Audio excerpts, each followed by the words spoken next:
Shekhar కమ్ములాస్ leader. Actually ఈ క్షణం చాలా విచిత్రంగానే అనిపిస్తుంది నాకు. ఎందుకంటే ఈ సినిమాలు నేను నటించలేదు, ఈ సినిమాని నేను నిర్మించలేదు, వేరే ఏ విధం వల్ల కూడా నాకు ఈ సినిమాతో సంబంధం లేదు. నేను ఈ సినిమా చూసేంత వరకు, చూసిన తర్వాత నాకు ఒక అవిర్భావ సంబంధం ఈ సినిమాతో ఏర్పడింది. దీనికి కారణం చెప్పాలంటే, నాకు నేషనల్ అవార్డు వచ్చినప్పుడు నేను దాన్ని తీసుకోబోతుంటే అక్కడ జ్యూరీ చైర్మన్ ఢిల్లీలో ఒక మాట అన్నారు. ఈ సంవత్సరం చాలా మంచి మంచి సినిమాలు అన్ని భాషల నుంచి వచ్చింది, కానీ తెలుగు నుంచి ఒక సినిమా రాలేదని సిగ్గుతో తావుంచుకున్నాను. ఆ రోజు ఉంచుకున్న తలని నేను శేఖర్ కమ్ముల లీడర్ చూసిన తర్వాత గర్వంగా ఫీల్ అయ్యాను. It's brilliant film. ఎందుకు అద్భుతమైన సినిమా? ఎందుకంటే రాజకీయాల మీద నేను, మీ అందరికీ తెలుసు, ఎన్నో సినిమాలు యాక్ట్ చేశాము, పర్ఫార్మెన్స్ చేశాము. ఏది నిజాయితీగా లేదు. ప్రతిసారి ప్రకాష్ రాజ్ అనేవాడు యాక్ట్ చేశాడు, ఏ నటుడు యాక్ట్ చేసినా, ఏ హీరో యాక్ట్ చేసినా అద్భుతంగా మాట్లాడాడు, ఇంత డైలాగ్ డెలివరీ, ఇంత తీవ్రంగా యాక్ట్ చేస్తారని పేరు వచ్చిందే కానీ నా జీవితంలో నేను చూసిన నిజాయితీ గల సినిమా లీడర్. మనోడు తెలుగోడు శేఖర్ కమ్ముల ఎంత పెద్ద గర్వం తెచ్చాడు సినిమాకని ఆ సినిమా చూడంగానే తెలిసింది నాకు. దీన్ని మీతో, నా సన్నిహితులు, ఈ మీడియా ద్వారా ప్రేక్షకులతో మాట్లాడడానికి, నా స్పందన తెలియజేయడానికి నేను ఈ ప్రెస్ మీట్ పెట్టాను. రీసెంట్ గా నేను 3 Idiots చూసి చాలా ఏడ్చాను, చాలా ఆనందపడ్డాను, హర్షించాను. నాకు పరిచయం లేని అమీర్ ఖాన్ గారి నంబర్ తీసుకుని ఆయనతో మాట్లాడుతూ 1 గంట ఎంత గర్వంగా ఉన్నారు మీరు, ఎంత బాధ్యతగా ఒక సినిమా తీశారు, ఇలాంటి సినిమా మా సౌత్ లో ఎప్పుడు తీస్తాం మనం అనుకుంటున్నప్పుడే అంతే అద్భుతమైన, అంతే సూక్ష్మమైన, చాలా హానెస్ట్ అటెంప్ట్ లీడర్. అదే ఒక పాలిటిక్స్ మీద, ఇక రీసెంట్ గా ఒక సినిమా చూసి, నేను మొన్న చూశాను, నిన్న ఒక పొలిటికల్ లీడర్ తో మాట్లాడుతున్నాను. ఏమంటే లీడర్ చూసారా అంటే, ఏంటండి ఆ శేఖర్ కమ్ముల అన్ని నిజాలు అలా చెప్పేశాడు అన్నాడు. మార్చొచ్చండి, బట్ వల్ల కాదండి, ఇంత ఓపెన్ గా చెప్పేశాడు, ఇంత సహజంగా చెప్పేశాడు. It is the power of this film.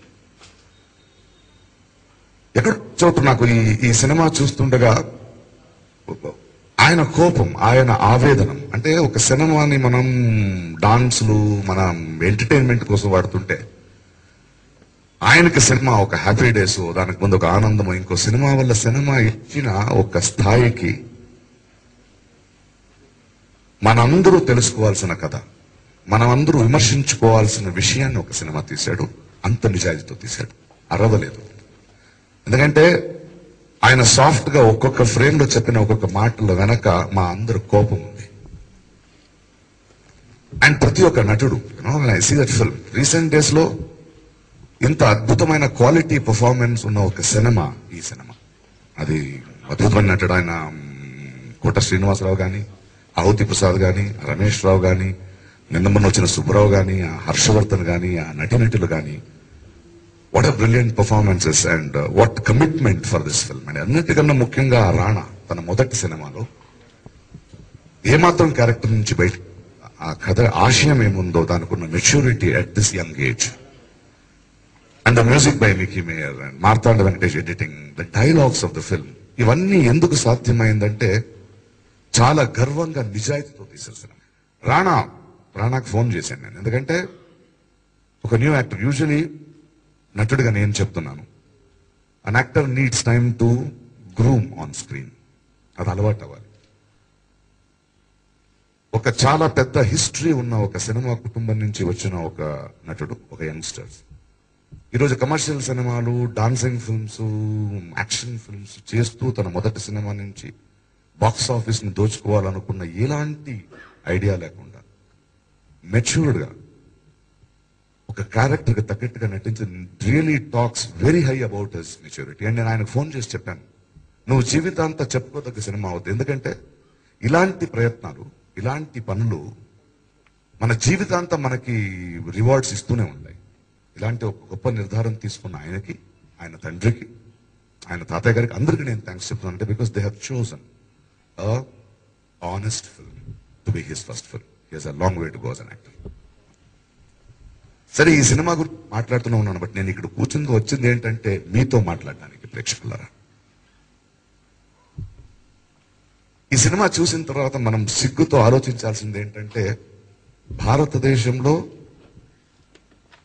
నేను కానీ, మా నాన్న కానీ, మీ నాన్న కానీ, మీ తల్లి కానీ, మీ కూతుళ్ళు కానీ, మీ పిల్లలు కానీ అందరూ వీళ్ళకి ఓన్లీ ఓటర్స్, కేవలం నంబర్ మాత్రమే. ఎంత ఒక అసహ్యమైన ఒక పరిస్థితిలో బ్రతుకుతున్నాం. ఈ సినిమాలో శేఖర్ కమ్ముల ఒక మాట, మా తాత అభివృద్ధి పొందుతున్న దేశం అంటాడు, మా నాన్న నాకు అదే చెప్పాడు, నేను కూడా నా పిల్లలకి అభివృద్ధి పొందుతున్న దేశం అంటాను, నా పిల్లలు కూడా వాళ్ళ పిల్లలకి అది చెప్పాలా? అభివృద్ధి పొందిన దేశం ఎప్పుడవుతుంది? ఈ సినిమా ఎక్కడ పోతుంది డబ్బు? మన దగ్గర ఎందుకు నాయకులు లేరు? నాయకులు ఎక్కడి నుంచి పుట్టాలి? మీరు ఓటర్స్ కాదు, మీ చేతుల్లో ఉన్నది ఒక ఓటింగ్ హక్కు ఉంది. ఆ హక్కు అనేది దాన్ని ఉపయోగించడం కాదు, దాన్ని ఉపయోగించేటప్పుడు బాధ్యత మీకు ఉండాలి. ఆ బాధ్యత గురించి గుర్తిస్తున్నాడు ఈ సినిమాలో. అండ్ ఇలాంటి సినిమాలు తెలుగు మనోళ్ళు, మన కుర్రోళ్ళు, శేఖర్ కమ్ముల మన కుర్రోళ్ళు. ఇప్పుడు మీరు కరెక్ట్ గా ఒక చూస్తే 2020లో ప్రపంచం మొత్తం మీద అత్యధిక highest number of young population ఎక్కడుంటుందంటే ఇండియాలో ఉంటుంది. దానికి ఒక ఆశాకిరణంగా ఈ సినిమా తీశాడు. అంటే మనలో అప్పుడు మన తెలుగువాడు, మన తెలుగు ప్రతిభలు వీళ్ళందరూ కలిసి ఇంత గొప్ప సినిమా తీస్తే మీరెళ్ళి చూడాలి. కేవలం మీరు మీ జీవితంలో నా మీద మీకు నమ్మకం ఉంటే, నేను ఎప్పుడు మీరు గర్వించే పనులే చేశాను, ఒక నేషనల్ అవార్డు కానీ. నేను మీ ముందు నించుని ఎందుకు అడుగుకుంటున్నానంటే, మీరు ఇలాంటి ప్రతిభని, మన పిల్లల్ని వాళ్ళ సినిమాను చూసి వాళ్ళని మీరు ఉత్సాహం ఇవ్వకపోతే ఇలాంటి ప్రయత్నాలు మళ్ళీ జరగవు. మంచి సినిమాలు రావు, నిజాయితీ గల సినిమాలు రావు. స్వతంత్రంగా తనకు పెంచిన కోపాన్ని, వ్యథని, సంతోషాన్ని మీతో షేర్ చేసుకునే ఫిల్మ్ మేకర్స్ రారు. వాళ్ళ భవిష్యత్తు కోసం, మన పిల్లల భవిష్యత్తు కోసం ఇలాంటి కుర్రోళ్ళని మనం పెంచాలి, వాళ్ళని ప్రోత్సహించాలి. మీరు ఈ ఒక నెలలో మిమ్మల్ని, మీ పిల్లల్ని, అమ్మ నాన్న అందరినీ, మీ సన్నిహితుల్ని తీసుకెళ్లి తిరుమల థియేటర్కి వెళ్ళాలి. టికెట్ దొరకకపోతే వెయిట్ చేయాలి, ఇంకో రోజైనా వెళ్ళాలి. మీరు ఇలా థియేటర్కి వెళ్ళడం ఇలాంటి చాలా ప్రతిభలకి, ఇలాంటి next young generation of actors and directors కి ఒక ఆశాకిరణం ఇచ్చినట్టు. అండ్ ఈ ఒక్క కారణం వల్లే మీ ముందున్నాను. నేను మిమ్మల్ని నమ్ముతాను, శేఖర్ కమ్ముల మిమ్మల్ని నమ్మి ఈ సినిమా తీశాడు. ఆ నమ్మకాన్ని మీరు నిలబెట్టుకోవాలి. మన పిల్లల, మన ప్రతిభావం, ఈ యంగ్స్టర్స్, ఫిల్మ్ మేకర్స్ భవిష్యత్తు మీ చేతుల్లో ఉంది. ఓటు మీరేయాలి. Please see this film leader. Thank you.